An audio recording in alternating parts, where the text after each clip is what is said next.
la mitad de lo que estábamos hablando. Voy a compartir pantalla y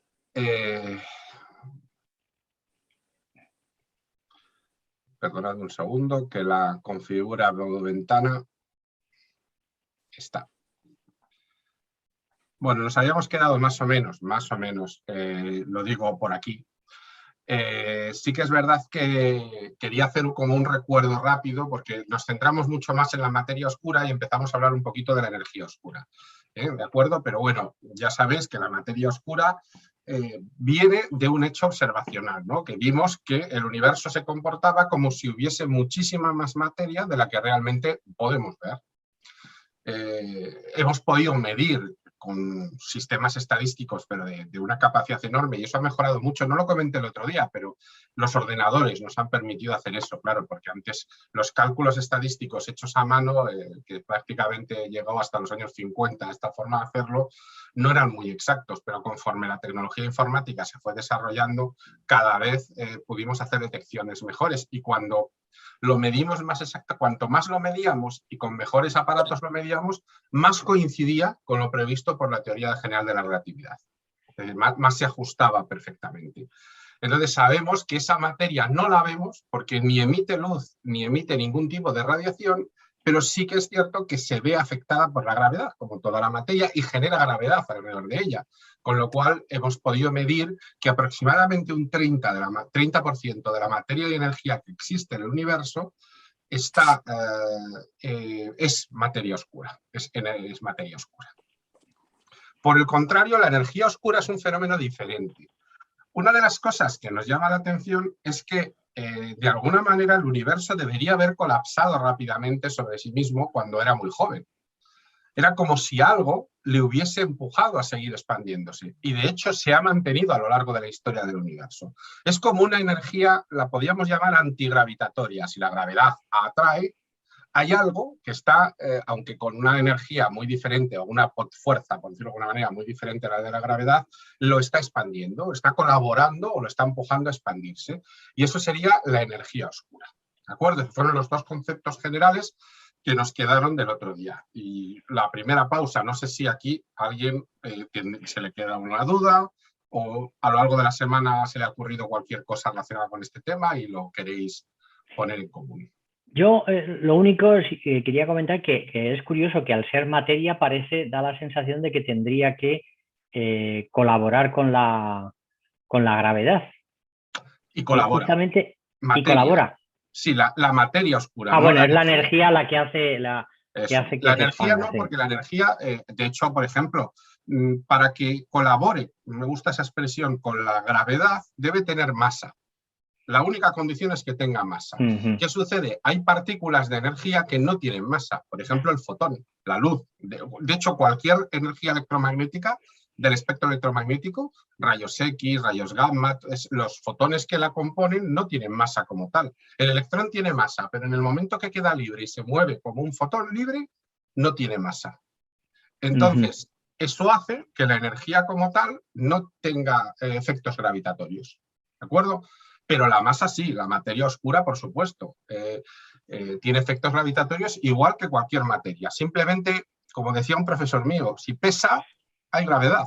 Pero, y si es una partícula, también hay gravedad y también pesa.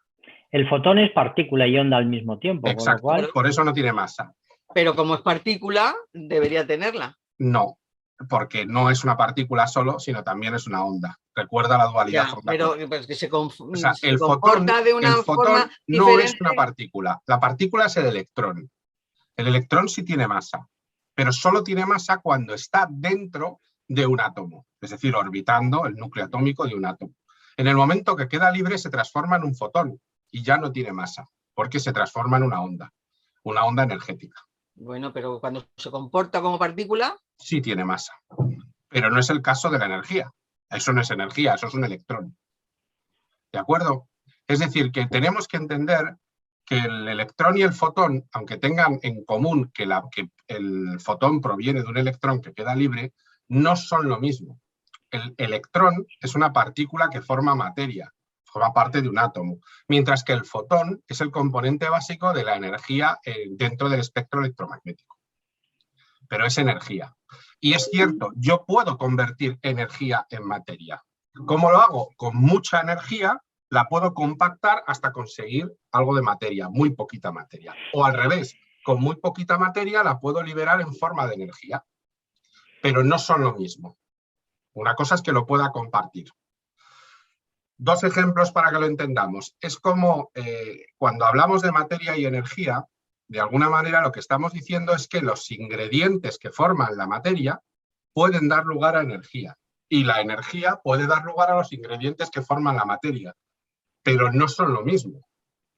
Es como los ingredientes de una tarta y la tarta que queda el resultado final. Lógicamente, los ingredientes por separado no saben igual que la tarta. ¿De acuerdo? Perdonad el ejemplo más tonto, pero es el que se me ha ocurrido así de muy bueno. Entonces, Santiago, cuando digamos el fotón se comporta como partícula, ¿sí que tiene masa?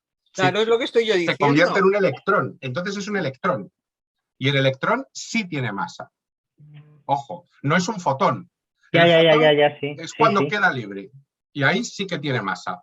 Tiene masa fundamentalmente porque queda dentro de un campo de Higgs muy intenso. ¿De acuerdo? Que es el del átomo. Que es el que está generado por las fuerzas nucleares internas y externas del átomo. Y eso genera que tenga masa. Pero cuando está libre, no está dentro de ese campo. Con lo cual no tiene masa. Entonces el misterio sigue radicando en por qué en un momento determinado el fotón se comporta como onda y por qué en otro momento se comporta como partícula. No, en realidad no se separa ese comportamiento. En el momento que el fotón se empieza a mover como fotón, son las dos cosas a la vez. Es decir, no es una partícula ni es una onda. O sea, que tiene masa y no tiene masa. No, no tiene masa. En ningún momento la tiene. En partícula, cuando es partícula no tiene masa tampoco. Sí, pero a ver, vamos a dividirlo. La dualidad onda-corpúsculo solo se produce cuando es un fotón, es decir, cuando está libre del átomo, cuando se está moviendo libre, ¿vale? Y cuando es un electrón dentro de un átomo no es una onda, es una partícula. No, está claro, pero cuando se queda libre, cuando proviene del Sol, digamos, producto de la fusión, que es efectivamente, viene un fotón y me da a mí, me da a mí en la piel, por ejemplo, y me la calienta un poquito, en ese momento son las dos cosas. No tiene masa y son las dos cosas simultáneamente. Pero no tiene masa y sí que tiene masa. No, no la tiene en ningún momento, porque no genera ningún campo gravitatorio, sin ir más lejos. Pero no se comporta como partícula. Se comporta en algunos momentos como si fuera una partícula porque viaja en línea recta, pero si te das cuenta, se viaja también formando una onda. Voy a poner un experimento muy fácil de entender. Yo creo que lo cogeréis y veréis enseguida. ¿Por qué es ambas cosas? Esto ha sido una discusión que ha tenido la física durante 300 años. La física ha discutido durante 300 años si la luz era una partícula o era una onda. Entonces, los que defendían que era una partícula, ellos decían que los rayos de la luz se movían en línea recta. No se percibía que hubiera una onda en ellos. Entonces decían, pues parece ser que es así. Pero claro, los que defendían lo contrario decían, ¿y por qué cuando nuestros rayos de luz atraviesan un prisma se descomponen varios colores? La única manera de explicarlo es por la longitud de onda de una onda interna, ¿no? Que según la longitud de onda te va dando diferentes colores. Si entráis en una habitación que tenéis una persiana y la bajáis un poco, ¿de acuerdo? No la cerráis del todo, la bajáis un poco. Si la luz fuera únicamente un corpúsculo, una partícula, tendríais zonas iluminadas, entraría zona oscura, zona iluminada, zona oscura. Sin embargo, cuando está ligeramente bajada la persiana, percibís una sensación de claridad o semioscuridad en toda la habitación. ¿Por qué? Porque aunque los rayos de luz llegan en línea recta, aparentemente, hasta cada una de las aperturas de la persiana, cada una de esas aperturas se comporta como un frente de ondas nuevo. Y por eso se puede ver dentro de la habitación. Esta es una forma de mostrar muy claramente cómo se comporta la luz. Se comporta de las dos maneras. Cuando alguien me pregunta a mí en clase, pero entonces un poco lo que me estás comentando, ¿no? ¿Qué es? ¿Pero qué es exactamente? Yo siempre les digo que piensen en un helado. ¿En un, perdón? En un cono de helado. Ah, sí. Si tú lo miras lateralmente, ¿qué forma tiene? Pues un triángulo. Un triángulo, ¿no? Y con un círculo por encima. Si lo miro desde arriba, es un círculo. ¿Cuál de las dos es la correcta? Las dos, evidentemente. Pues con la luz sucede lo mismo. ¿Es una onda? Sí, es una onda porque tiene propiedades de una onda. ¿Es una partícula? Sí. ¿Sabes por qué es una partícula? Porque aunque ella no genera campo gravitatorio, le afectan los campos gravitatorios. ¿Os dais cuenta? Es decir, cuando luego tiene masa. No, no es necesario. No es necesario. Volvéis a tener un error muy básico. ¿Qué es lo que se deforma por la gravedad? ¿Qué es lo que se deforma por la gravedad? La masa, ¿no? El espacio-tiempo. El espacio-tiempo, sí. No es, seguimos a veces teniendo esa imagen tan newtoniana de que la gravedad provoca un tirón sobre una masa. No, no. Imaginaros el espacio-tiempo, que se produce una deformación por la gravedad.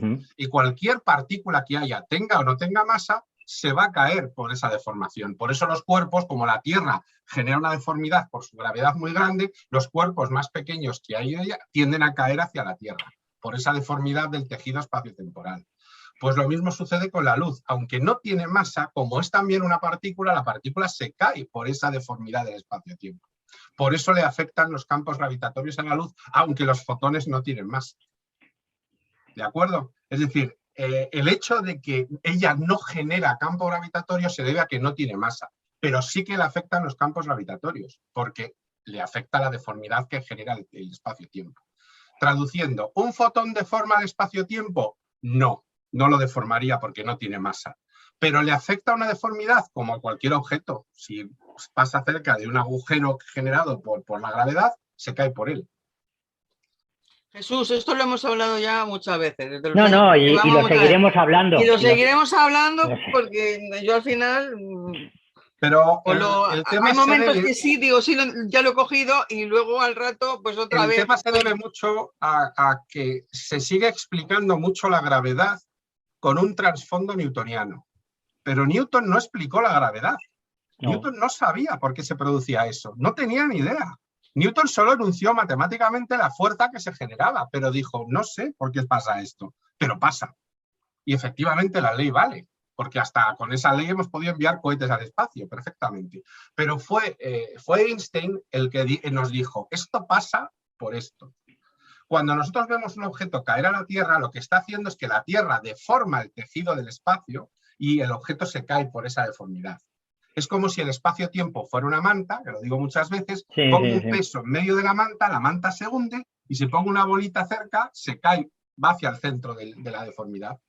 Eso es lo que sucede con la gravedad. Es que entender esto con los sentidos que tenemos es difícil. Y claro, estamos hablando lo has dicho, Antonio. De 3 dimensiones. Ese es el kit de la cuestión. Claro, los sentidos y la preparación.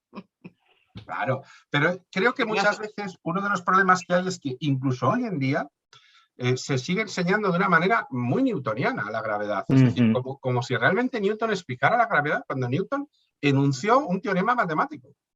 Y durante 150 años nadie era capaz de entender el por qué pasaba eso, pero pasaba. Es más, dijo que era Dios. O sea, sí, efectivamente.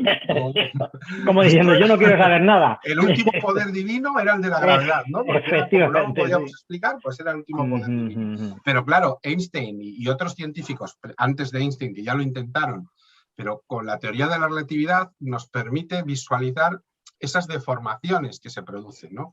De hecho, una deformación máxima rompería ese tejido y se generaría un agujero negro, por poner el ejemplo.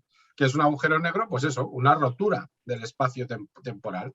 La masa es tan grande que genera ya una gravedad tan potente que termina haciendo un agujero del cual no sabemos dónde va ese Fíjate, en mi caso es curioso, lo digo porque mi ingenuidad, digamos, me lleva a que todos lo veáis. Montones de veces he leído, digamos, lo que tú acabas de decir, que deforma y es por la deformación del espacio que se cae no sé qué. Ahora, si me preguntas por qué funciona la gravedad, te digo por el peso. O sea, es que me sale directamente. O sea, es una desgracia como otra cualquiera. Tenemos grabado a fuego. Te lo relacionan de una manera. Lo que causa esa deformidad es la masa del objeto. Sí. Cuanta más masa, más deformidad. Claro. Y ya está. Y así de simple. Sí. Oye, ¿puedo hacer una digresión, digamos, ya que estás con esto? Cuando el Sol, digamos, nos envía fotones, en función de quién produce esos fotones, me refiero que qué tipo de materia es la que produce qué tipo de átomos, digamos, los fotones que nos llegan vienen con distinta longitud de onda, ¿no? Sí. No es lo mismo que salga de un átomo de hidrógeno que salga de otro que sea de la última capa de otro producto, aunque en el Sol lo que haya sea fundamentalmente, casi todo es eso. Pero realmente, digamos, el hecho de que nosotros veamos tal y como vemos la realidad está en función de que los fotones que llegan... Y realmente no es tanto que emita de uno a otro, en realidad emiten todos. Es decir, lo que hace es emitir simultáneamente en todas las longitudes de onda. Lo que pasa es que nosotros volvemos a tener aquí un sesgo de lo que podemos observar, ¿no? Como vemos un trozo, los colores los identificamos como algo realmente importante, pero ya os enseñé el otro día lo poco que ocupaba el espectro visible dentro del espectro electromagnético. Cuando el Sol emite energía, lo emiten todos a la vez. A ver, la energía está relacionada con la temperatura. Cuanto un objeto está más caliente, más radiación emite. Y con diferentes longitudes de onda. Nosotros, por ejemplo, que estamos muy poco calientes, pues a lo mejor a 36 grados, emitimos básicamente en infrarrojo, es la mayor cantidad de temperatura que emitimos. Nosotros no podemos ver esa radiación, pero si os ponéis unas gafas de infrarrojo, veríamos nuestros cuerpos emitiendo el calor interno que tenemos en nuestro cuerpo. Pero como el Sol está en millones de grados, pues lógicamente emite en infrarrojo, en luz visible, en rayos X, en ultravioleta, en rayos gamma, es decir, en todas las longitudes de onda posibles, en todas, absolutamente en todas. A más temperatura, más espectro ocupa, por decirlo de alguna manera. Y las estrellas y los agujeros negros, por tanto, y todos los objetos masivos del universo son los objetos que más energía, por tanto, emiten. Por eso hoy en día con los radiotelescopios y los telescopios ya no miramos solo en óptico, porque decimos, ¿por qué vamos a mirar solo la luz? Vamos a mirar las ondas de radio, vamos a mirar los rayos X, vamos a mirar los rayos gamma, la luz ultravioleta, el infrarrojo cercano y lejano, ¿de acuerdo? Todo el Pero Santiago, si el Sol estuviese compuesto exclusivamente por hidrógeno, entonces los electrones que se desprenderían de la fusión, digamos, estarían emitidos en una sola longitud de onda. No. Perdón, en una frecuencia determinada. Tampoco, ¿no? Tampoco. No sería tanto eso, como que podríamos identificar que es hidrógeno por el tipo de emisión. Eso se llama frentes de Lyman, es decir, emitiría en muchas longitudes de onda, pero el espectro que saldría resultante, cuando lo analizáramos, veríamos que se corresponde únicamente con el hidrógeno. Por eso podemos saber de qué están hechas las estrellas, porque cuando hago el espectro es atravesar la luz por un prisma y descomponerlo. Sí. Pues aparecen unas líneas negras. Esas líneas negras que aparecen, es decir, donde no se produce descomposición, me permite saber si es hidrógeno, si es helio, pero no tiene una relación directa con la longitud de onda. La longitud de onda tiene una relación con la energía. ¿La energía no está relacionada con la frecuencia? Sí, es la inversa. Si tuviésemos nada más que en el Sol un solo átomo, dos átomos de hidrógeno, y esos dos átomos se fusionaran, la energía que se desprendería en ese caso sería un electrón, digamos, que sale fuera y emitiría nada más que en una frecuencia de onda, que es la que resulta de que ese electrón se quede libre fuera de su órbita. Bueno, a ver, primero necesitaríamos 4, ¿no? Pero, bueno, 4. Pero no solo se emitirían electrones, también se emitirían muones y también neutrinos, es decir, que se emiten más cosas. Y se emitirían, en ese caso, por lo menos, dependería de la energía, pero teniendo en cuenta que hablamos de la fusión de un solo átomo, sería muy poca energía. Es decir, claro, cuanto más átomos se fusionan, mucha más energía se emite. En tu caso, el razonamiento es correcto, pero por la temperatura. Es decir, como solo se fusiona uno y es muy poca temperatura, lo recibiríamos en una longitud de onda y, por lo tanto, en una frecuencia, claro. Pero si se fusionaran millones de átomos, como sucede de hidrógeno, Sí. Como es una temperatura, serían como miles de explosiones nucleares simultáneas, de termonucleares, se recibiría en todas las longitudes de onda posibles. Aunque podríamos saber que son todas correspondientes con el hidrógeno, simplemente descomponiendo la energía que nos llega, la luz visible, por ejemplo. O sea, no habría problema. En tu experimento mental es correcto, pero se debe a la temperatura, que es lo que afecta a la energía, de alguna manera. A más temperatura, más energía. Yo pensé que era la energía que nosotros recibíamos procedía exclusivamente de que al quitarse de encima, digamos, un electrón, al pasar, digamos, de una órbita a la órbita siguiente, ahí se desprende una energía. No, y es muy poca. En ese caso sería muy poca. Y en algunos casos podría ser encima endotérmica la reacción, con lo cual no se desprendería. Se debe a la fusión nuclear de 4 átomos de hidrógeno. O sea, que es más de la fusión. Yo pensé que provenía, digamos, porque la idea es, digamos, yo cuando miro, digamos, a través de la ventana y veo todo el bosque y lo veo todo verde, lo que significa es que la clorofila, los cloroplastos, lo que hacen es que no absorben esa longitud, esos fotones, la frecuencia de la luz. De esa. Entonces yo veo todo verde porque desprecia. Pero digamos, en realidad la luz está llegando con todas las frecuencias, ¿lo ves? Con todas. Sí. Pero la que tú ves como color de las hojas es la que no absorbe. La pequeñita, sí. Es la que no absorbe. La que no absorbe. Todas las demás las absorbe. Pero curiosamente el verde no. Nuestra sangre es roja, aparte porque tiene moléculas de hierro, porque curiosamente el hierro no absorbe el rojo. Por ejemplo. ¿De acuerdo? Es decir, que es curioso. Además, a mucha gente no lo sabe y piensa que es al revés, pero es justo la radiación que no absorbe. Pero la luz que llega del Sol llega con todas las longitudes de onda y frecuencias posibles. Con todas. Con todas las posibles. Y ahí, en función de la energía, por supuesto, en el caso del Sol, evidentemente, con tantísimos millones de grados, es brutal la potencia. Cuanto más energía tiene, la frecuencia es más pequeña, ¿no? Y por lo tanto, hablamos de más energético. Claro, hay más energía, sí. Menos frecuencia, más energía. Os pongo el ejemplo de los rayos gamma o los rayos X. Los rayos X tienen muy poca frecuencia y por lo tanto nos atraviesan, pero son también peligrosos. Los rayos gamma son aún más peligrosos, ¿de acuerdo? Porque son los más energéticos. Es como una ola. Si lo pensáis, es como una ola. Si no fueran peligrosos los rayos gamma, ¿podríamos utilizarlos como utilizamos los rayos X? No, porque de hecho con los rayos X tenemos ya unas limitaciones muy importantes y los rayos gamma, recordad que solo se producen en eventos termonucleares, es decir, en explosiones termonucleares, en fusiones descontroladas. Sí. Con lo cual, ¿servirían para vernos todavía el interior del cuerpo? No, lo que serviría es para matarte de una manera rápida. Bueno, digo, independientemente de ese pequeño detalle. No. Verás, los rayos X no es que sirvan para ver por dentro.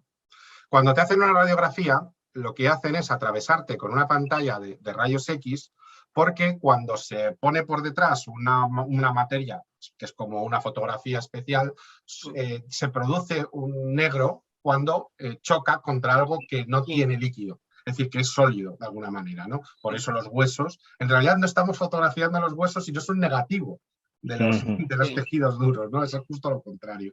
Pero si te bombardeáramos con rayos gamma para hacer lo mismo, puede ser que la radiografía también saliera, pudiera ser, pero también te mataría en el acto. Bueno, ya. Digo, entonces, obviando esto es como el límite que podemos soportar y aún así ya sabéis que la gente que trabaja en radiología se protege. Sí, aparte de eso, yo lo que quería saber era si podía ser una radiografía de mucha más calidad. No, de más calidad no, pero servir para hacer radiografía seguramente sí. Ahora, ya sabes. Bueno, ya. Digo, obviando ese pequeño detalle de que te mata. De hecho, los rayos X, su descubrimiento, bueno, ya conocéis un poco cuál ha sido la historia y lo relacionado que está con Roentgen y sobre todo luego posteriormente con la adaptación que hizo el matrimonio Curie, en este caso más bien ella, para fabricar las primeras máquinas portátiles de rayos X, que ya en la Primera Guerra Mundial se utilizaron. Y la radiación, desgraciadamente, los primeros 20 o 30 años la gente se la tomó muy a broma. Muy a broma, ¿eh? O sea, en los años 20 no era nada raro pintarse los labios con radio para que brillaran en la oscuridad. hasta que a algunas mujeres les salía un cáncer que no veas en la boca y no entendían muy bien. Y luego, pues hombre, se pudo relacionar, ¿no? Pero sí, la radiación es un tema importante. Pero en el caso de la radiación solar, proviene de la fusión termonuclear de 4 átomos de hidrógeno en 1 de helio. Eso es el funcionamiento básico de una estrella, que emite fotones, emite neutrinos, emite muones, muones tau, es decir, emite un montón de radiación. Pero bueno, pensé que sería nada más que de una frecuencia determinada, que al proceder, digamos, de átomos de hidrógeno, que nada más pues, que sería... Pues no, llegan de todas. Es decir, la frecuencia no está relacionada con el tipo de átomo, sino eso es el espectro. El espectro sí que nos lo puede decir, pero el tipo de átomo... Había relacionado, es lo que te decía, si un átomo de hidrógeno o 4 átomos de hidrógeno se fusionan y entonces se tienen que desprender de un electrón, al desprenderse de ese electrón significa que no solo se desprende del electrón, sino que genera una energía en forma de fotón.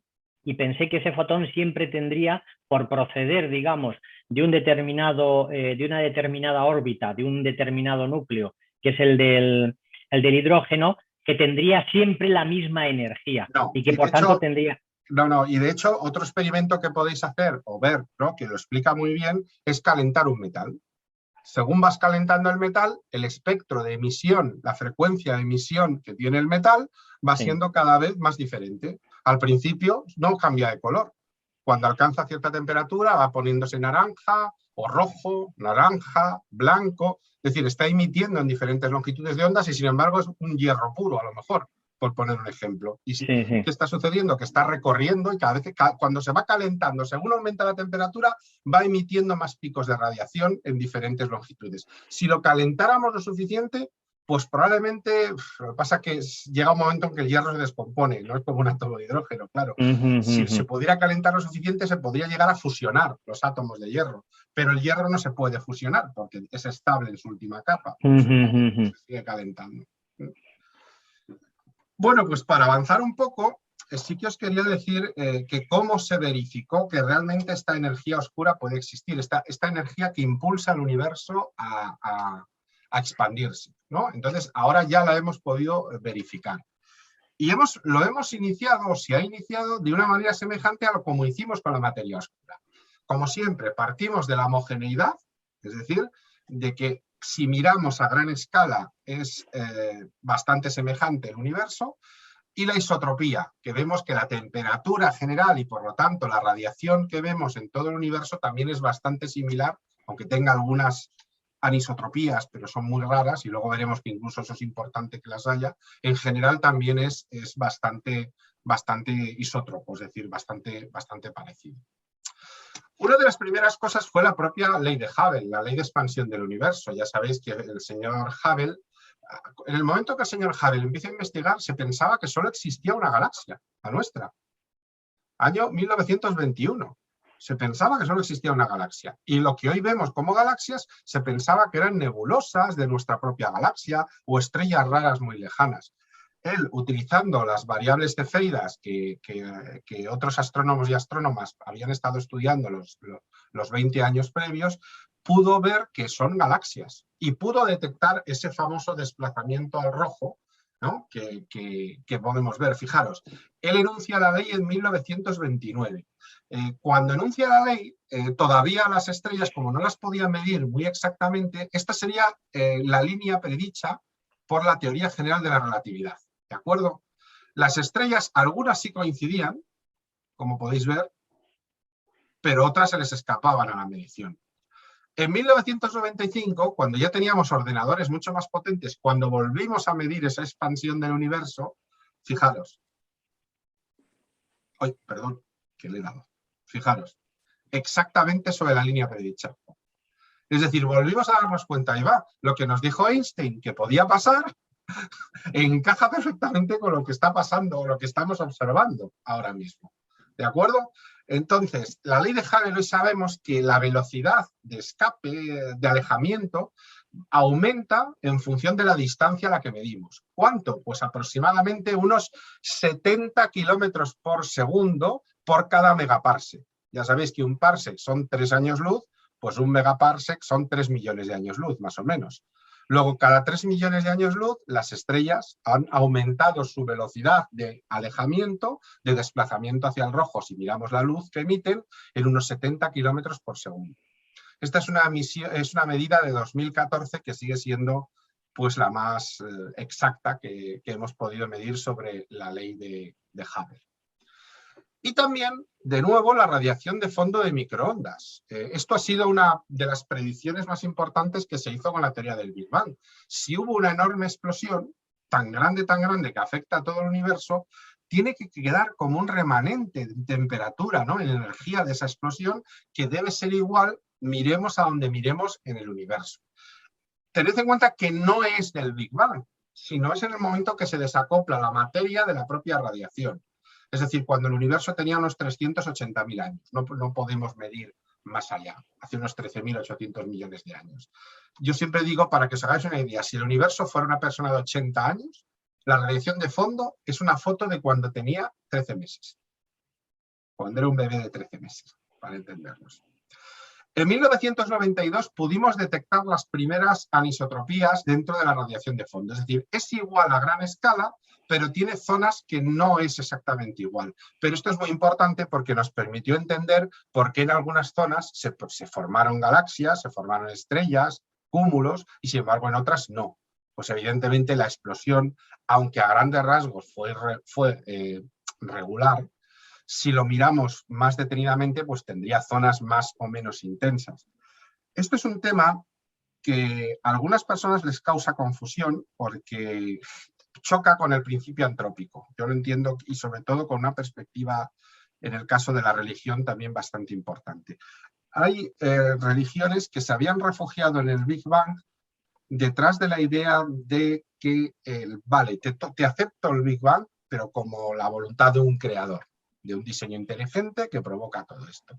Y sin embargo, lo que hemos descubierto es que incluso en el Big Bang, e incluso en la evolución posterior al Big Bang, seguimos detectando como efectos puramente aleatorios. Es decir, ¿necesitamos un Dios para explicar la evolución y creación del universo? Pues hoy la ciencia puede afirmar que no lo necesitamos, lo que no quiere decir que no exista. Ojo. Lo que dice la ciencia es que no necesito la voluntad de creación para explicar la creación y evolución del universo, porque se perciben eventos aleatorios constantemente. Y si fuera así, pues qué tipo de Dios, ¿no? Si lo queremos ver un poco de esa manera. Pero insisto, eso no significa que la ciencia haya dicho que no exista Dios, sino ha dicho que no lo necesita para explicar la evolución del universo.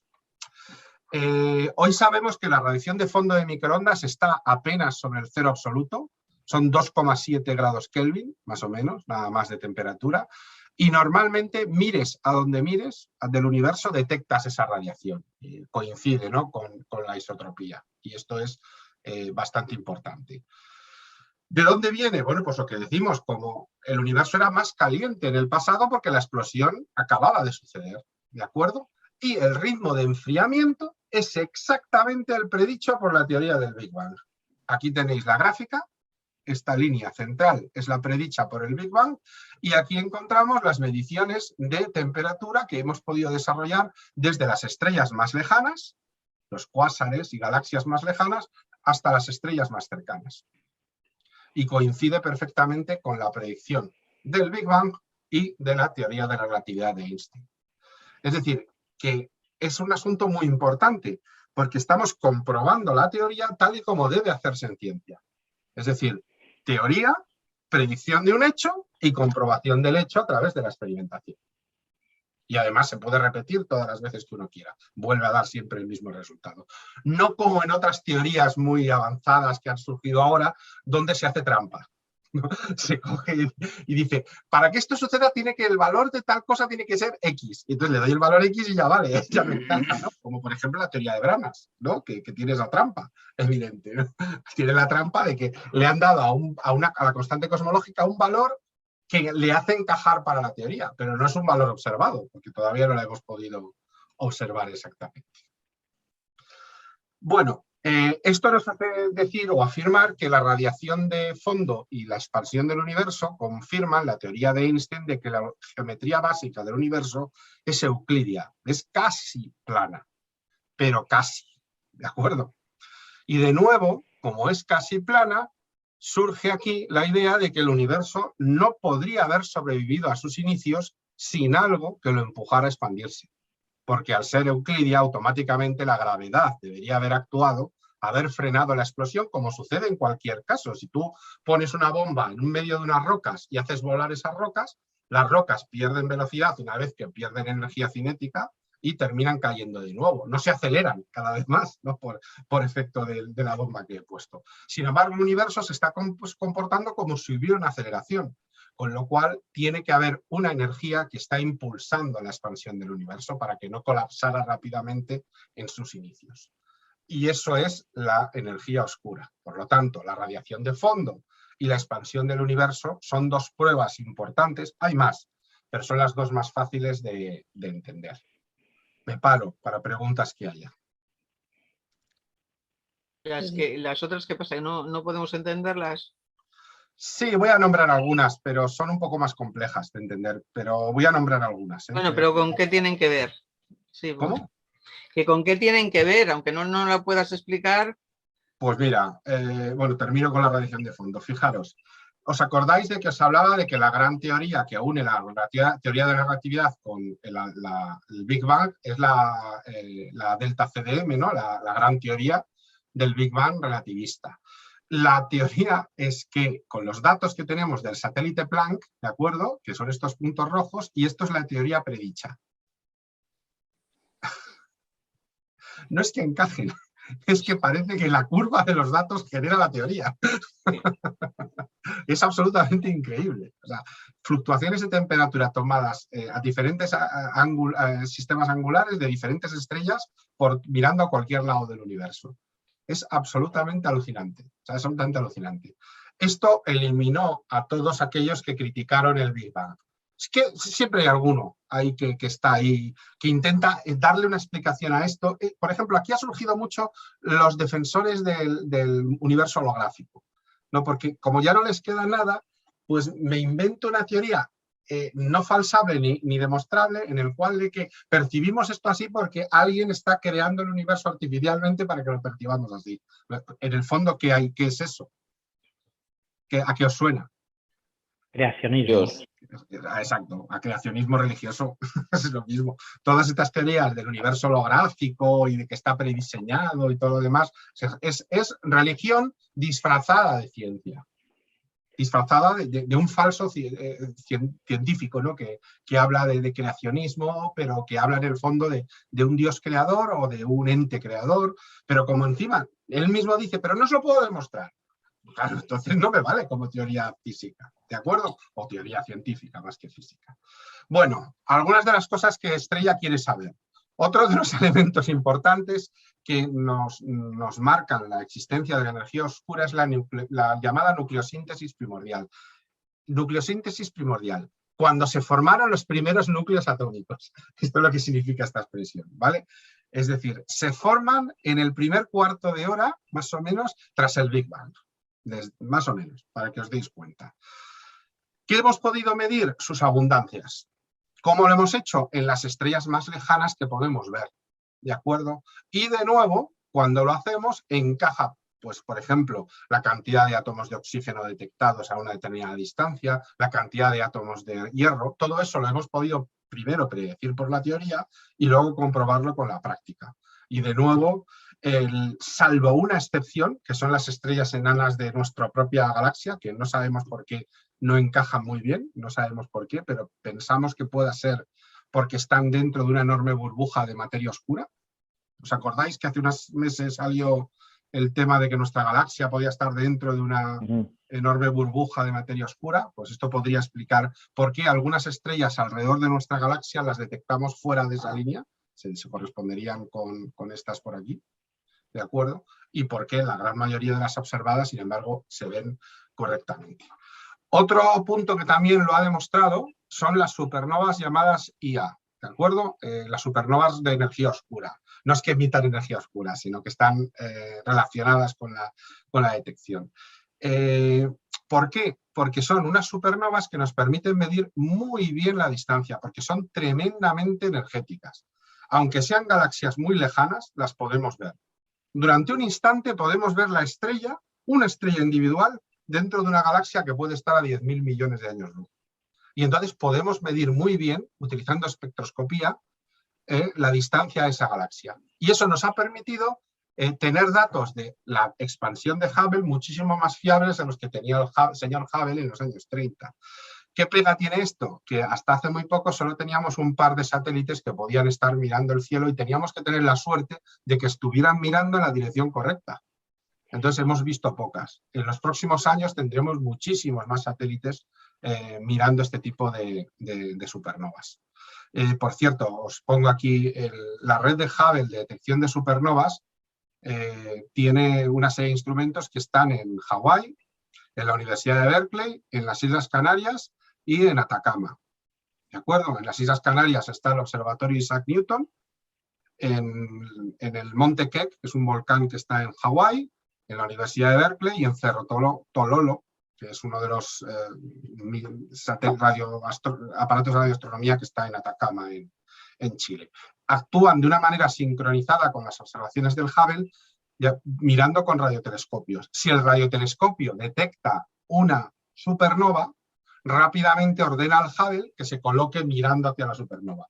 Y el tiempo de respuesta lo han reducido a 1 minuto. Con lo cual ya hay un marco de observación muchísimo más grande del que teníamos antes. Y de nuevo, la predicción. Esto es, la línea continua es el modelo que llamamos de energía oscura plana, es decir, de universo más o menos euclídeo.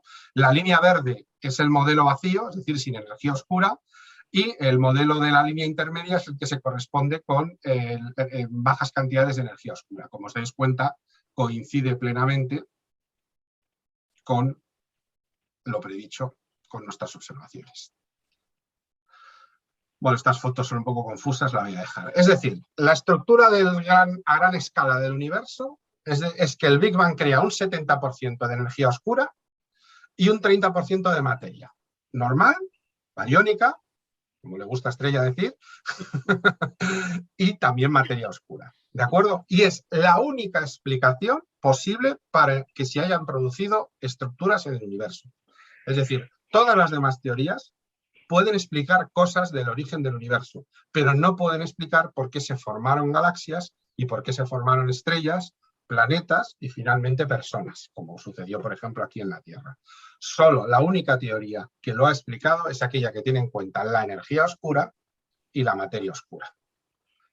Dando los datos un poco, bueno, aquí hablo más de lentes gravitacionales, ya los hablé el otro día, o sea que no quiero volver a sacarlos. ¿Qué es lo que se deduce, por tanto, de todo esto? Bueno, pues resumen final, para entenderlos. El universo es casi plano, se acerca a la omega total, que es la cantidad de materia o de densidad universal, casi a 1, ¿de acuerdo? La mayor parte del universo, aquí un homenaje a Estrella, para que vea, es no bariónico, ¿de acuerdo? Por lo tanto, no es materia convencional, ¿de acuerdo? Yo, en el fondo, lo de bariónico y no bariónico, yo creo que está bien expresado, porque cuando oigáis la palabra bariónico, quiere decir la materia nuestra, la que forma los átomos. La que tocamos. Claro. Y la no bariónica es la materia y la energía, la materia oscura y la energía oscura, para decirlo de alguna manera. Es decir, la mayor parte del universo es no bariónico. Un 95% del universo es no bariónico.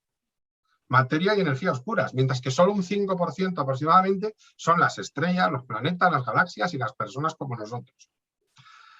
La única manera de explicarlo... No sabemos mucho. Sí. La única manera de explicarlo es con materias y energía oscuras, porque tenemos en cuenta un montón de demostraciones que hemos tenido. La detección de la densidad del universo, la medición de la velocidad de Hubble de expansión del universo y, por supuesto, la radiación de fondos, combinadas con las supernovas tipo Ia y con el tema de la nucleosíntesis primordial. ¿De acuerdo? Un resumen rápido que a mí me gusta muchas veces hacer cuando he hablado de esto, que el universo es homogéneo a gran escala, que la ley de Hubble se cumple, que hay muchísimos elementos ligeros, sobre todo hidrógeno y helio, que hay radiación de fondo, que la radiación de fondo, aunque es en general universal, isotrópica, tiene algunas fluctuaciones que son los que formaron en el origen las estrellas, galaxias y los cúmulos de galaxias. Las edades de las estrellas las podemos medir mucho gracias a la ley de Hubble, que se produce dilatación temporal cuando la luz viaja, evidentemente. Aquí ya, a partir de aquí, vienen las partes que no quiero explicar, que os comentaba, que son muy complicadas. Por ejemplo, el efecto Sundayev-Zeldovich, el efecto Sachs-Wolf integrado, pero os lo dejo por si tenéis curiosidad por buscar en Wikipedia, que lo tenéis todo en Wikipedia, y leerlo por curiosidad. Pero lo importante es que, repito, que el universo es casi plano, que la mayor parte del universo es no bariónico, que la materia oscura explica muy bien por qué se acumulan en algunas zonas cúmulos de galaxias y en algunas galaxias zonas con más o con menos estrellas, y que la energía oscura explica por qué el universo se expandió y sigue expandiéndose y no colapsó rápidamente desde el Big Bang. Aquí dejo algunos gráficos para ver un poco. Aquí vemos la aceleración, veis como el universo, desde el momento que se producen aceleraciones, ¿no? En momentos en los cuales se expande de manera muy rápida. La teoría del Big Bang describe exactamente el universo observado y, sin embargo, el 95% de lo observado es naturaleza desconocida porque todavía no sabemos de qué está compuesta esa materia y energía oscuras. Esa es la pregunta. Vale, la hemos detectado, vale, existe, vale, sabemos cómo funciona, pero ¿qué es? ¿Qué es eso que tiene masa, en el caso de la materia oscura, pero no emite ningún tipo de radiación? ¿O qué es esa energía? Tampoco tiene por qué ser una única cosa, ¿no? Que tampoco tiene por qué ser una única cosa, pueden ser varias cosas. No, por supuesto, puede ser una combinación de muchas cosas. Y los cosmólogos les han dicho entonces a los físicos teóricos que su modelo estándar no funciona del todo, porque no puede explicar ni la materia oscura ni la energía oscura. Por eso se está desarrollando ahora las teorías relacionadas con supercuerdas, es decir, un poco toda esa parte que intentan unir lo pequeño, la física teórica, con lo muy grande, la cosmología. Creo que Santiago, ¿te puedes volver a la imagen anterior? Sí. Esa imagen, digamos, ¿es real? ¿Podría ser real?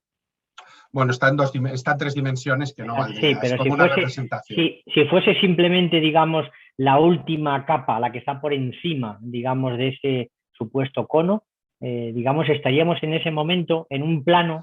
Sí, en ese momento, pero en más dimensiones, pero sí estaríamos ahí. Si te fijas, esto es un gráfico para entender que al principio la inflación era más lenta que ahora. Que eso va en contra de lo que entendemos por una explosión, si no hay ninguna energía que acelere la explosión. Pero, ¿de dónde saca la energía oscura? La energía oscura se crea en el Big Bang, no es que la saque, es que la energía se crea ahí. Claro. La energía ni se crea ni se destruye. Claro, se creó en el Big Bang con el resto de energía. Vale, pero claro, cada vez hay más porque por eso se acelera. Cada vez más. No sabemos qué va a pasar en los próximos 10.000 millones de años. O sea, hasta ahora cada vez se aleja a mayor velocidad. ¿Pero por qué no actuó al principio de igual manera? Bueno, no lo sé, pero yo te pregunto otra cosa. Si esa energía ya se había creado, esa energía ya no se había creado aquí. ¿De acuerdo? Y sin embargo empieza a actuar desde aquí. Yo creo, y bueno, esto no es que crea yo, qué tontería, hay gente mucho más inteligente y que sabe mucho más que yo, que esto está relacionado con la temperatura. Es decir, hasta que el universo no se enfrió lo suficiente, no pudo actuar la energía, porque había otras energías que cogían el calor enorme que había y eran más fuertes que esa energía oscura. Pero cuando el universo se enfrió lo suficiente y las energías más tradicionales, la cinética, la con potencial, todas las demás, ya no tenían calor, ¿no?, para poder aprovecharse de él, empezó a actuar entonces la energía oscura. Pero de todas formas tenemos que saber qué es la energía oscura, si es que no lo sabemos, es decir, no lo sabemos. No sabemos. Pero sí sabemos que es una energía. Exacto, pero no sabemos qué tipo de energía. Vale, nos olvidamos del principio del Big Bang, de todos estos años, y cogemos estos últimos años. Sabemos que cada vez hay mayor aceleración. No, No. Mayor aceleración. No lo podemos medir tan pequeño. Sabemos que desde hace unos 6.000 millones de años se ha producido una aceleración importante de la expansión del universo, pero no puedo medirla en un periodo de 100, 200, 300, 400 años siquiera. Bueno, da igual, 13.800, pues ponle, yo qué sé, 3.000. No sé, me da igual. Quiero decir que sin fijarnos en la energía que dices que hubo al principio. O sea, lo cierto es que se va expandiendo cada vez a mayor velocidad.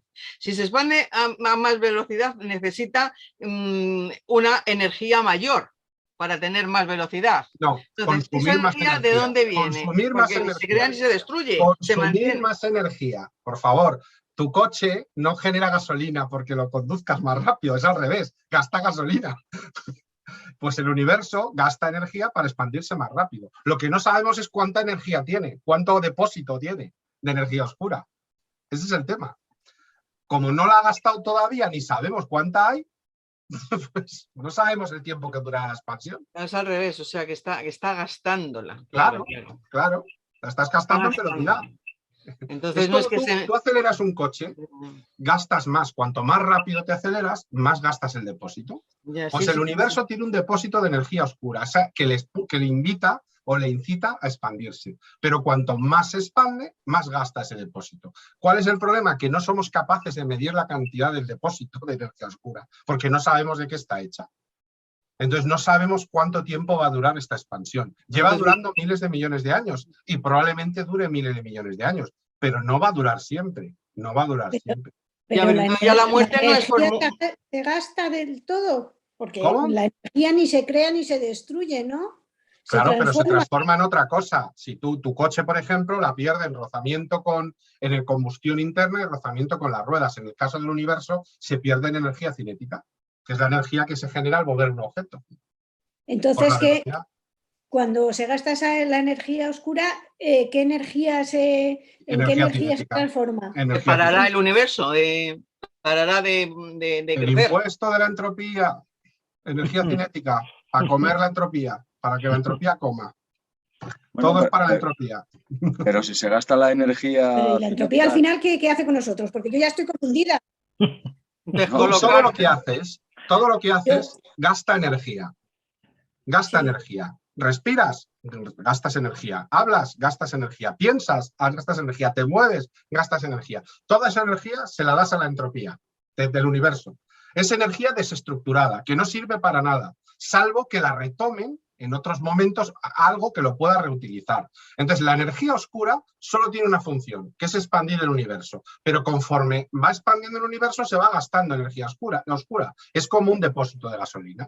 ¿Qué sucede con la gasolina que se ha gastado? No la puedes utilizar otra vez. No se ha transformado en otra cosa. Pues se ha transformado en energía cinética, en energía calorífica, que irá perdiendo temperatura, por eso tenemos la radiación de fondo. Pero toda esa radiación, toda esa energía ya no es energía oscura, es otra energía, se ha transformado, que no sirve para expandir el universo. Con lo cual, llegará un momento en un futuro súper lejano que nos quedaremos sin energía oscura. Y entonces se quedará estático No, lo suyo será que colapse por la gravedad, ¿no? Depende. Aquí vuelves a lo mismo. Si, por ejemplo, cuando nos quedemos sin energía oscura, ya todas las estrellas han muerto, los agujeros negros se han comido todo lo que quedaba y todos los agujeros negros han terminado evaporándose en sí mismos, ya no habrá materia que genere gravedad, con lo cual se quedará una muerte térmica. Térmica, pero porque estamos muy aislados. Porque porque se ha expandido, digamos que había tal cantidad de materia oscura, de energía oscura, que se ha expandido. Esa es la entropía. No. Esa es la entropía. Esa es la muerte térmica. Pero es la entropía. Es la entropía, claro. Es el desorden absoluto. Claro, es la mezcla de la leche con el café. Dime, Antonio, dime. No, que decía que el hecho de que la energía se consuma en la expansión del universo no quiere decir que la materia oscura de la que estamos hablando haya desaparecido totalmente. ¿La energía oscura o la materia oscura? La materia. O sea, la energía se puede consumir en la expansión del universo, pero la materia oscura no tiene por qué haberse... A lo mejor no. A lo mejor es un material Pero a lo mejor como sí que... el efecto de la gravedad que decíamos. Pero como le afecta la gravedad, los agujeros negros se la terminarían comiendo también. Se la terminarían merendando, ¿no? O sea, que al final es materia, en este caso. Salvo que descubramos que la materia no bariónica, por ejemplo, pues tenga alguna característica especial de la cual, como no sabemos lo que es, pero pensad que la energía oscura solo tiene una función, solo sirve para una cosa, para expandir el universo. Cuando la energía, una pequeña parte de esa energía ha actuado expandiendo el universo, se transforma en otra cosa. La energía se transforma, ya lo dice la frase. Y esa energía que queda nueva, ya sea energía cinética, calorífica, luz, lo que queráis, ya no vale para expandir el universo. Entonces, todo va a depender del depósito de combustible de energía oscura que tenga el universo. Cuanto más grande, más tiempo estará expandiéndose. Pero va a llegar un momento que se gastará. No es infinita. No es infinita. ¿Y la materia oscura no puede generar energía oscura? No, porque no emite ningún tipo de radiación, por eso es oscura. Es decir, es materia oscura porque ni le afecta la radiación ni emite radiación. No emite ningún Pero al desconocer sus componentes y demás, no podría ser el alimentador. Si es así, la cantidad que emite es muy pequeña porque no detectamos ningún tipo de energía. Si fuera así, ¿eh?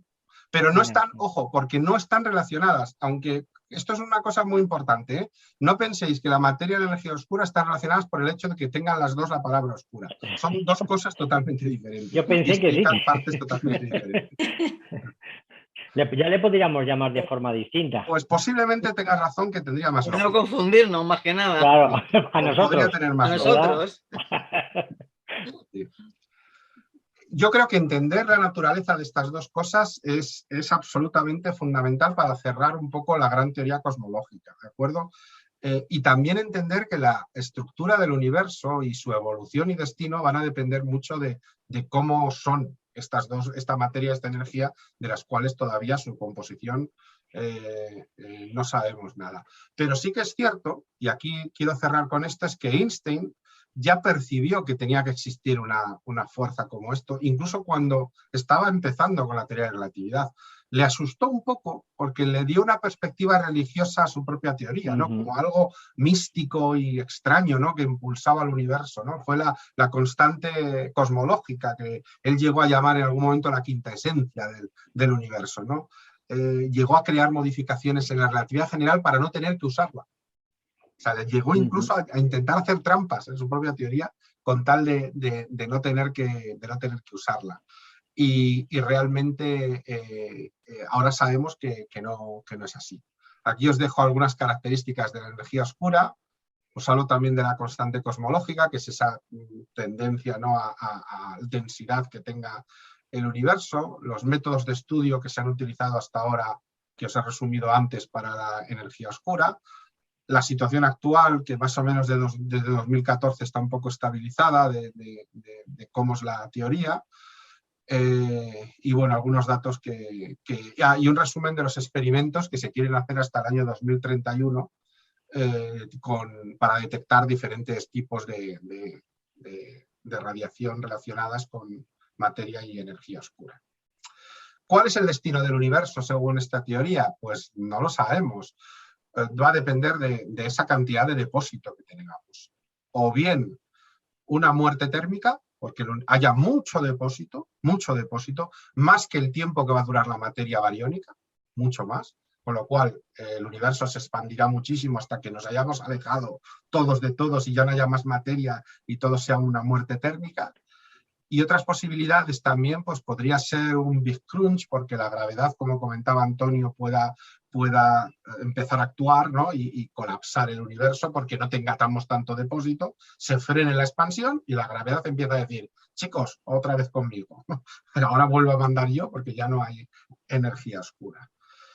Y veremos, a lo mejor tenemos que esperar 5.000 millones de años para verlo, ¿eh? Yo no os doy muchas esperanzas, pero bueno, ¿quién no quiere vivir para siempre? Aquí os dejo algunas teorías y demás. No sé que son temas complicados, pero yo me gustaría que os quedarais con esos dos conceptos. Materia oscura, explica el por qué la materia del universo se comporta como se comporta, por qué genera acúmulos de galaxias, zonas vacías, ¿no? Porque en algunas zonas va a haber más materia oscura que genera campos gravitatorios. Energía oscura explica por qué el universo se expande y además se ha acelerado esa expansión en los últimos miles de millones de años. Y más o menos se considera que está en torno al 70% de energía oscura, en torno al 30%, bueno, un poquito menos, deja un 5% para la materia bariónica. Hay un enorme esfuerzo internacional para avanzar en la comprensión de estas cuestiones, aunque ahora mismo con la situación internacional, pues muchas cosas están paradas un poco a ver qué sucede, porque al fin y al cabo solo Estados Unidos tiene la capacidad de depender de sí mismo en estos temas, con lo cual ahora mismo hay menos cooperación internacional. Y hasta aquí hemos llegado. Sabiendo, insisto, que es un tema bastante complicado. Ahora, si nos hemos quedado con esas dos cosas, esos dos conceptos de materia y energía oscura, eso es suficiente. Cada vez que en la televisión alguien hable de materia oscura y energía oscura, cuando le oigáis decir alguna barbaridad, podéis decir, no, señor, usted no tiene ni idea. La materia oscura es lo que explica. No hace falta oírlo, ya sabemos que no tiene ni idea. Y la energía oscura explica la expansión del universo. Ya está. Podría ser, siempre se ha dicho que los fotones, y vuelvo a lo mismo, digamos, pueden viajar, las ondas, pueden viajar en el vacío. Bueno, a lo mejor sería que a lo mejor están sustentadas, digamos, en la materia oscura. Bueno, es por no callar, no por... La ventaja que tienen los fotones es que actúan como su propio frente de ondas. Es decir, la propia partícula actúa como frente de ondas, con lo cual no necesita viajar sobre nada. No necesita un medio material porque es a la vez una onda y una partícula, como decíamos al principio. Pero bueno, esto tiene un poco que ver con aquello que se hablaba a finales del siglo XIX del éter, ¿no? Para intentar explicar el éter, eso, ¿no? La necesidad de que hubiese, sí. Para que la luz se pudiera mover. Pero luego, bueno, hemos hecho experimentos en el vacío y, bueno, la prueba la tenemos, por ejemplo, las televisiones con un tubo de rayos catódico, ¿no? Que lo que hacíamos era un tubo de vacío en el cual proyectábamos un rayo catódico que dibujaba la imagen. Ahora con estas pantallas que tenemos nos ha olvidado, pero realmente la televisión original era un tubo de vacío.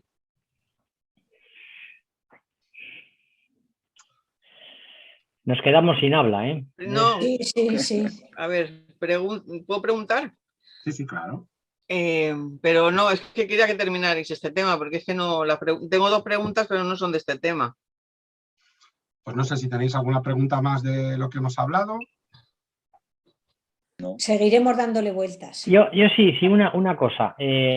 Cuando dices que el universo es casi plano, ¿es lo que da lugar a que podamos dar la vuelta al universo? No es suficiente. De hecho, al ser casi plano, para que eso sucediera, tardaríamos más que la propia expansión del universo, con lo cual nunca podríamos llegar a cerrar el círculo porque el universo seguiría expandiendo. Perdona, que te has cortado. Vamos, yo no te he oído. Es que está... se me ha cortado, digamos, el... ¿Qué me estabas diciendo? De que no puedes. Es tan poca curvatura que no daría tiempo en la existencia del universo a que pudieras dar la vuelta. Esa curva. No se puede cerrar, no se llega a cerrar. Ya. Se refiere un poco más a que a todos los efectos matemáticos lo podemos considerar euclídeo, es decir, plano, pero tiene una pequeña curvatura que favorece la existencia de una anisotropía de fondo en la relación de fondo y que se produzcan galaxias y estrellas. Si hubiera sido completamente plano, el universo no hubiera tenido ninguna estructura. Hubiera sido toda una sopa semejante de fotones y de partículas, pero sin formar ninguna materia. Pero al estar, digamos, al estar expandiéndose, yo pensé que, digamos, lo que había formado las galaxias, estrellas y demás, ha sido el efecto de enfriamiento, digamos, que se produce después del Big Bang, que al enfriarse... Claro, pero sin esas anisotropías no se hubiesen formado... Se hubiese formado una sopa de energía, básicamente. Pero todo semejante. Es como si tuvierais una mezcla perfecta en un plato en el cual no se forma ningún grumo, no se forma, por lo tanto, ninguna estructura. Pero si se forman grumos ya tenemos una estructura, ¿no? Hay estructuras más sólidas donde se acumula la suficiente materia para que la gravedad empiece a trabajar generando galaxias y estrellas. ¿Y eso se debe a esa isotropía? En este caso, anisotropía, es decir... anisotropía. Claro, si miro el universo a gran escala es todo igual, pero cuando miro un poco en pequeña escala detecto pequeñas imperfecciones. Pero yo pensé que era por el enfriamiento, que se había enfriado de forma distinta, digamos, en unos sitios... Sí, pero ¿por qué se ha enfriado de forma distinta? Por eso. Vale. Justo a causa-efecto distinto, sí, exacto. Es que me estoy leyendo otra vez la historia de todo y entonces estoy volviendo. Sí, a ver si me lo leo, que ya lo tenemos. Pero... Genial, os va a encantar. Yo también lo he empezado, pero no he seguido.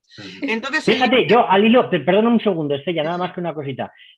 Lo que sí se desprende de este libro es que hay una tendencia, digamos, a explicar la historia ya no localmente, sino es la historia global, porque hay inclusive, este hombre tiene, financiado por Bill Gates, tiene, digamos, según dice en el libro, había una universidad que está especializada, parece ser, digamos, en explicar la historia como un todo. Además es muy curioso. Y con un todo influido por muchas cosas. Y esto muchas veces en los eventos históricos ya no los podemos entender como eventos locales. Yo siempre creo que os he puesto el ejemplo muchas veces de la Revolución Francesa, ¿no? Esa coincidencia de malas cosechas que se produce previamente con un pico de actividad solar muy bajo y con una explosión de un volcán en Islandia de gran potencia que también provocó una bajada de temperaturas y una importante pérdida de cosechas de grano en la Europa de esos días. Fíjate, es curioso lo de la teoría del caos, porque 100 años antes, 150 años antes de empezar, salió un cura en un pueblo de no sé dónde hablando, digamos, del tema de lo que supondría, digamos, utilizar el razonamiento, digamos, y eliminar, digamos, lo irracional de la religión. Y bueno, y todo el mundo hace, dentro de la Revolución Francesa, todos los de la enciclopedia y demás, siempre mencionan a este cura, que era un cura de pueblo, y siempre hablan como un poco como, igual que fue en su momento Spinoza y todo eso, pero digamos como que fue el momento, como el arranque, como el despertar un poco de esta situación. Y es como eso, la teoría del caos, que empieza uno y empieza a moverse por allí, por aquí, no sé quién, no sé cuántos, y da lugar a todo esto. No, y recordad que en el fondo la expresión de que una mariposa agita sus alas en China y llueve esa tarde en Nueva York, de alguna manera, aunque os pueda parecer exagerada, no le falta cierta razón. Es decir, cuando intentamos predecir variables locales, siempre fracasamos, porque las variables globales influyen muchísimo. Esta es la razón por la cual la predicción del clima solo funciona 24 o 48 horas de manera más o menos coherente, y a veces ni eso. Porque tiene tantísimas variables que en el fondo es una ciencia estadística. Cuando se ha producido estas características el día antes, casi siempre sucede esto, pero no significa que siempre suceda. A mí hay un tema que me gusta mucho, que es la macroeconomía, porque muchas veces cuando habla de las pensiones dicen, no, es que nos han subido 2 euros las pensiones y demás. Pues sí, efectivamente, 2 euros, pero cuando se suman todos los 2 euros de todo el mundo, resulta que han subido 10.000 millones o 5.000 millones, digamos, de euros las pensiones, ¿no? Y hay que verlo, digamos, es una forma distinta, digamos, de ver la economía en este caso, pero la historia, digamos, tal y como la cuenta este hombre y demás, como, digamos, adquiere una característica distinta, una dimensión distinta a la hora, digamos, de ver la evolución de la historia. La importancia de los elementos puramente aleatorios. Porque volviendo al ejemplo que ponía antes, si no hubiera habido esas malas cosechas, ¿hubiera habido Revolución Francesa? A lo mejor la Revolución Francesa, el culpable es un volcán en Islandia. En el fondo. Sí, es curioso, sí. De todas formas, pobre Luis XVI. Sí, de todas formas es curioso cómo hay determinados factores que son como endógenos que producen, digamos, las mismas situaciones. Me estoy refiriendo a que siempre me ha llamado mucho la atención que aunque en América y en Europa se hayan generado 2 sociedades distintas y que estaban separadas, ambas han utilizado la justicia. Ambos tenían unas estructuras, digamos, de justicia similares en un lado del Atlántico y en el otro. cuando llevaban 10.000 años que llevaban, digamos, separados los seres humanos de un lado y de otro. Cómo hay, digamos, unas circunstancias internas que parece ser que son propias, digamos, al individuo y a la relación que se crea cuando se juntan varios individuos, se generan unas situaciones que van a ser las mismas. Necesitamos un sociólogo para... Sí, pero sí porque yo que creo llama la que tiene que ver algo con lo que llaman el contrato natural y social, ¿no? Yo creo que hay como unas estructuras comunes. Yo no lo sé, porque no soy experto en el tema, pero voy un poco en tu línea. Es decir, yo creo que hay como un contrato común, ¿no? Entre todas las sociedades en las cuales se necesitan ciertas cosas, porque si no la sociedad colapsa. Efectivamente, no pero no sé por qué, ni cómo, ni de dónde sale. Pero percibo eso mismo, sí. Estrella. El límite de Hubble, o el universo conocido, cada vez se veremos menos, ¿no? Si se sigue la expansión a muy largo plazo, veremos objetos que no percibiremos, o sea, de alguna manera, y los iremos perdiendo de vista. Estamos hablando a miles de millones de años vista, ¿eh? No va a pasar en los próximos años. Ya, por supuesto, lo sé. Pero sí, exactamente. Yo hablo en términos astronómicos. No, y desde luego, son términos grandes, pero lo que dices es lo que sucederá, tal como sucederá. O sea, que veremos menos, o sea, verán menos. De hecho, si la Tierra por alguna razón sobreviviera, imaginaros, el único objeto se quedaría sola.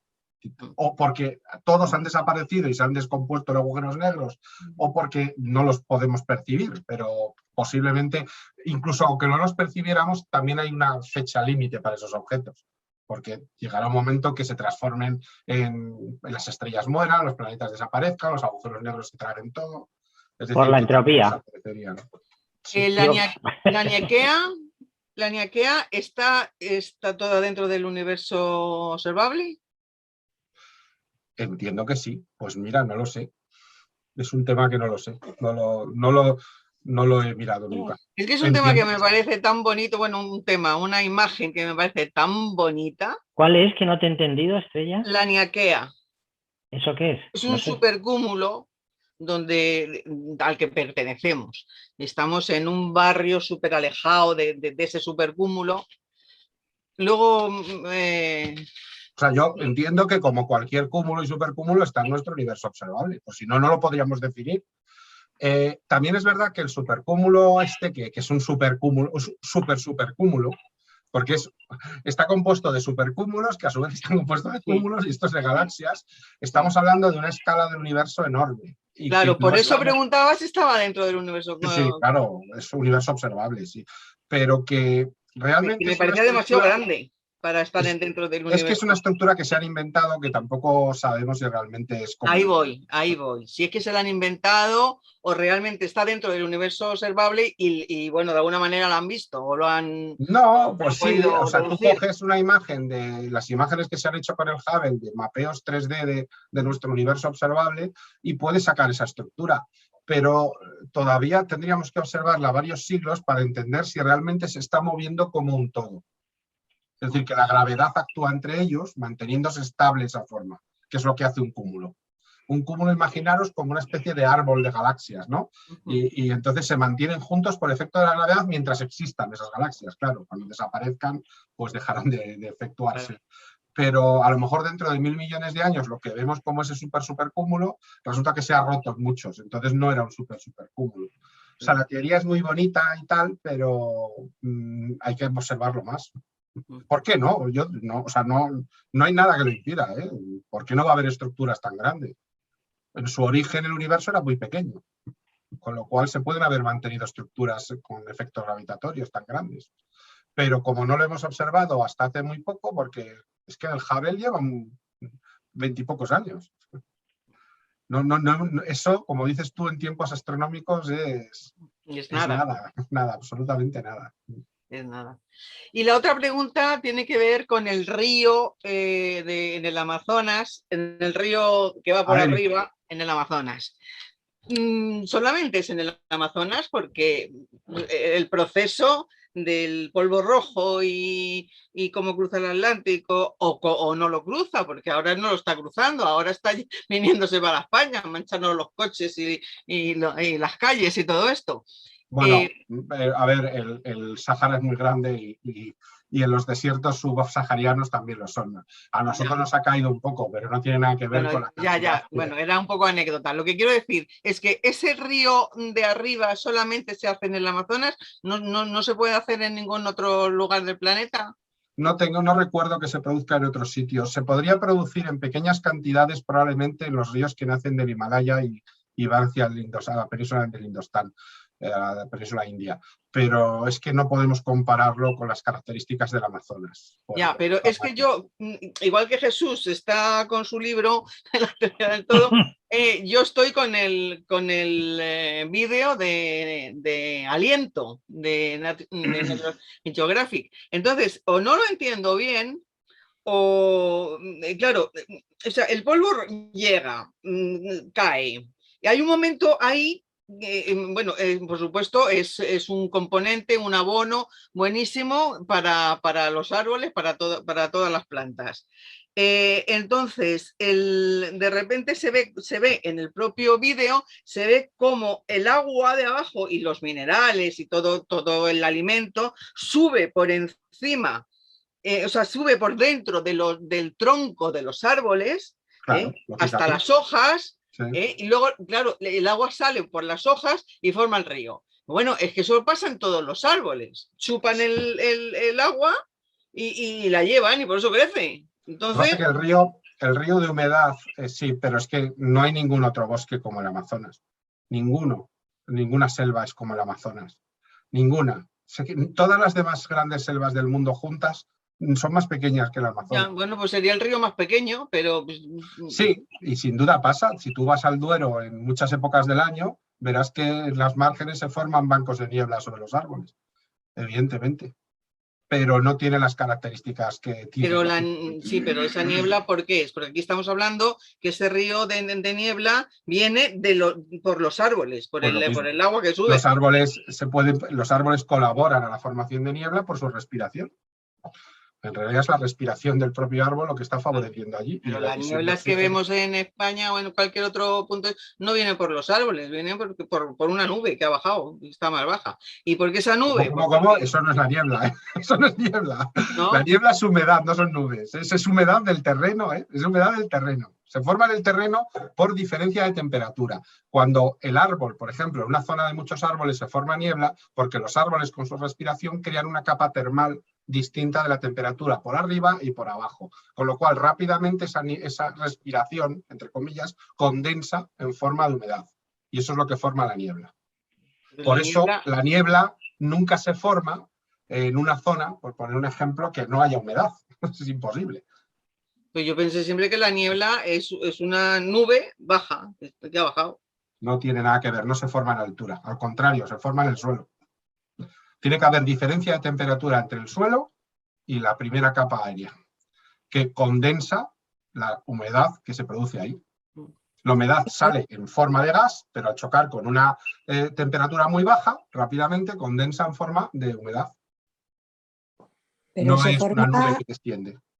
Eso sucedería en lo alto de una montaña. Cuando habéis visto esas nubes que descienden por una montaña, pero eso es otra cosa, es una nube que está en lo alto de una montaña, claro. Yo digo en una llanura. Pero la niebla se genera cuando hay un río, siempre. El río genera más humedad. Por eso en los ríos se producen tantas nieblas. Pero aunque no haya árboles tampoco. Aunque no haya árboles, el río colabora mucho. Pero si hay muchos árboles, las nieblas pueden ser mucho más poderosas y a mucha más altura. Que es lo que sucede en el Amazonas. De todas maneras, es que lo que sucede en el Amazonas es un fenómeno muy raro porque no hay otra cosa igual en el planeta. El único río que se le compara es el Nilo y atraviesa desiertos. Con lo cual...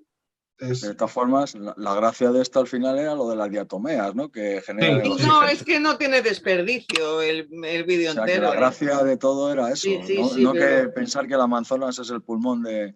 No, de hecho, no solo no es pulmón, sino que emite y consume lo mismo. Es decir, no aporta oxígeno al sistema, porque lo consume todo. Tiene tantísima vida que todo el que genera lo vuelve a consumir.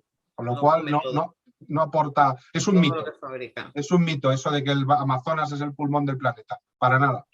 Por eso Bolsonaro lo quiere todo, lo quiere para mojar. Claro. El problema es que como se lo cargue, se va a cargar el verdadero pulmón del planeta, que está en el mar, que depende de todos esos minerales que vienen de las montañas, de los Andes, ¿no? Que caen a través del río. Por eso digo que el único que se le parece un poco son algunos de los ríos que vienen del Himalaya. Pero ¿sabéis lo que sucede? Que los dos más importantes son un eje norte-sur, en vez de este-oeste. Y esto que os puede parecer una tontería, son el Indo y el ¿cómo se llama el otro? El Ganges. El Ganges, por Dios, se me había olvidado completamente. Si me oye un hindú, Ganga River, como dicen ellos, el caso es que fluyen norte-sur, con lo cual tienen un tamaño, aunque sean grandes ríos, mucho más pequeño que el Amazonas, y se ven obligados a soportar temperaturas mucho más altas por su zona, atravesar zonas tropicales que evaporan mucha cantidad de agua. El Indo no tiene una cantidad de agua, ni siquiera el río. Entonces, hay un momento al año donde sí hay mucha, que es cuando se produce el monzón. Los monzones. Los monzones. Pero es que el monzón es constante en el Amazonas. Es constante. En el Amazonas llueve más que en el monzón del Indo. ¿Y es por digamos que es de este a oeste en vez de ser de norte a sur? Yo no lo sabía eso. Exactamente. Le favorecen las circulaciones de altura de aire, que son los que traen todos los componentes atravesando el Atlántico desde África. Atraviesan el Atlántico en altura, arrastrando, caen al chocar sobre las montañas de los Andes. Esto a su vez arrastra más minerales hacia el río, que alimenta toda la selva amazónica. Y hay una alimentación también por las formas vegetales y animales que caen al río. El río incorpora nutrientes también al llegar al mar y volvemos a empezar. Pero lo que choca con las montañas es el río de arriba, no es el polvo, ¿no? Creo recordar que es el polvo, para luego arrastrar los nutrientes desde las montañas. Creo recordar, no me hagas mucho caso. Creo recordar la biología no es muy fuerte, lo miraré por curiosidad. Yo creo recordar que era el río de arriba. Puede ser, pero vamos. Me volveré a ver el vídeo. Del Amazonas, de hecho, las diatomeas y algas... ya no está, ¿no? No está el vídeo ya. Sí, en National Geographic. No, digo en Netflix. En Netflix ya no está en Disney Plus. El caso es que por ejemplo, el Ártico o la Antártida tienen muchísima más aportación para las diatomeas y demás algas que emiten oxígeno, por ejemplo, que lo que emite el Amazonas. Lo que pasa es que el Amazonas tiene una importancia clave para dar cierto equilibrio a los mares también y a su propia fauna y ecosistema. Pero tampoco entendamos que todo el sistema depende del Amazonas. Es que hay muchísimos más factores. Entender el clima y todo lo demás. Aquí ya hablamos una vez de las diferentes corrientes oceánicas que existen y demás. Muy interesante también esa clase. Sí. Es muy complicado, es simplificar todo. Por eso cuando la gente dice el Amazonas es el pulmón del planeta, no, mire, no es. El pulmón del planeta son los mares. Si nos cargamos los mares, ahí sí que la jodemos, hablando mal. Pero bien mal, ¿eh? Pues hasta estamos nos podríamos en ello. cargar en Amazonas y sobrevivir. Estamos en ello, ¿eh? Estamos en ello, sí, hacemos esfuerzos importantes. Somos muy intensos constantes. En autodestruirnos, siempre hemos sido muy buenos, siempre. Me sorprende un montón la enorme capacidad que tenemos.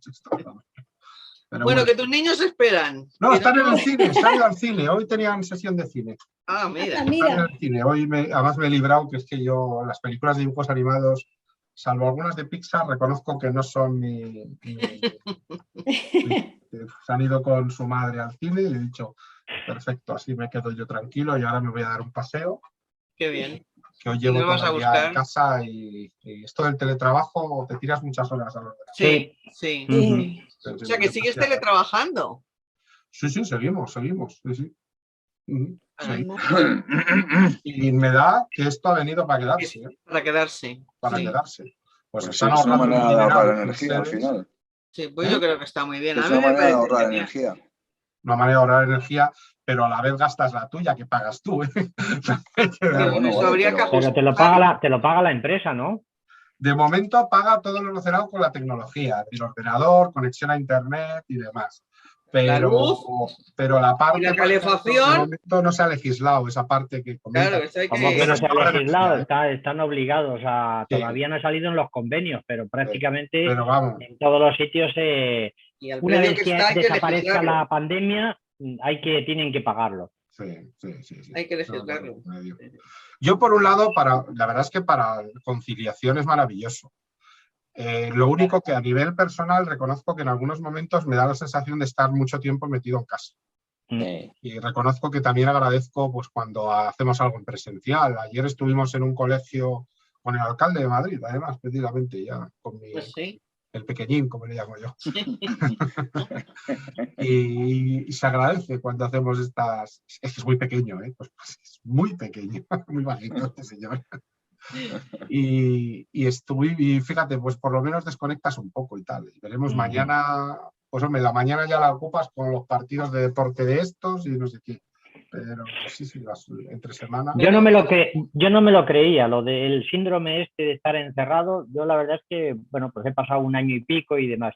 Y ciertamente cuando me lo comentaban no lo entendía. Y ahora sí que lo entiendo. Y ahora también efectivamente voy, digamos, un par de veces, 3 veces en semana, digamos, me voy a la oficina, me invento cualquier cosa y trabajo allí en la oficina porque no puede ser. Es demasiado tiempo. Pues yo estaría encantada. No, yo también, yo lo valoro positivamente. O sea, lo que pasa es que, bueno, pues un par de días tampoco está mal el ir a salir. Pero efectivamente yo creo que también es bueno el entender que, además yo creo que es bueno mentalmente también, que hay espacios de trabajo, hay espacios de vida personal, y cuando el espacio de trabajo se intersecta con tu vida personal, es como hoy no me he puesto fondo, ¿no? Este es mi habitual de mundo durante muchas horas al día, ¿no? Claro. Y al final del día, pues sí, pues hombre, pues hay días que voy a hacer deporte, otros días paseo simplemente y tal. Tienes que ser muy disciplinado en esto, en salir, en marcarte tus horas de despeje mental. Porque... Y luego también con los demás. Muchas cosas de trabajo te las llevas a casa, que antes igual no, O sea, muchas cosas que tienes en la cabeza, al no producirse ese cambio, esos minutos que ibas desde que te ibas de trabajo a casa, lo sigues manteniendo. La preocupación, tengo que terminar esto, tengo que hacer... Eso, por ejemplo, tampoco te lo llevas a casa, está todo el rato en la mochila. Pero bueno, mira, después también hay cosas que están fenomenales, con lo cual, pues una cosa por otra. Bueno, nos tenemos que adaptar. Muy bien. Exacto. Bueno, nos vemos la semana que viene, ¿no? Sí. ¿De acuerdo? Sí. Venga, estupendo. Buena semana. Adiós. Adiós.